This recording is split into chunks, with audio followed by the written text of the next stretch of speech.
you get a flutter out of the plane. And after about 3 or 4 flights and it progressively getting worse, I found that if you look right here on the elevator, you can see the horn moving because that foam crushes, and you can actually see the crease in the elevator right there. So this side moves different than the other side, so it creates a high-speed flutter, at least I think it does. So I'm going to try to come up with a fix for that. Now, I did come up with an idea in my mind. I didn't see nothing on YouTube, but it could be there. Is I painted a popsicle stick tongue depressor, and I painted it white, and I'm going to add that tongue depressor underneath here, the elevator, and attaching the horn down through the tongue depressor that's hot glued underneath, and I'll show you how that ends up when I get that completed before I put it together.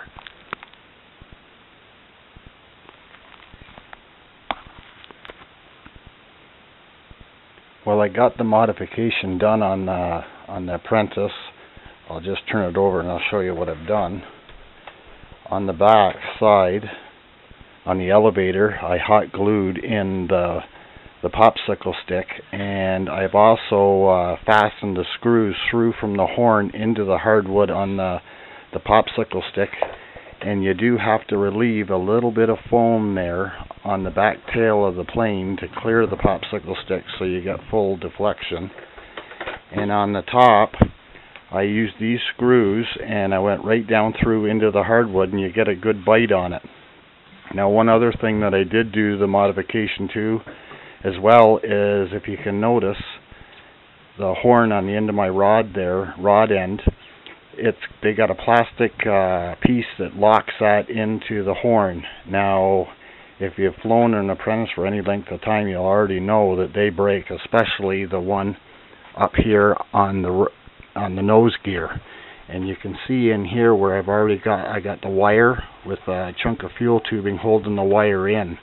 Now, this is what I did, was I used one of these clips that's from my RC cars, and then I bend it into a 90, and then I drill through the two pieces of plastic and then install that down through, then use the heat shrink on here to slide up over, and then when I heat shrink it, it holds it all together nice and tight, and you have a good strong rod end.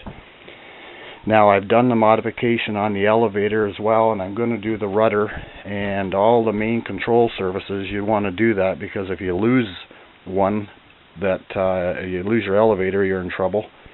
So I started figuring it out after replacing about 3 on my nose gear, and I said there's got to be a better way, but I couldn't find a steel one that was small to fit that rod. So that was my fix, and it's been working. I've probably got 10 or 15 flights on that modification with no more issues. So I hope this can help somebody with that issue. I didn't see that on YouTube, and I did with this modification on the back. I'll tell you, is it stiffened everything up here. Now when you move it, everything moves.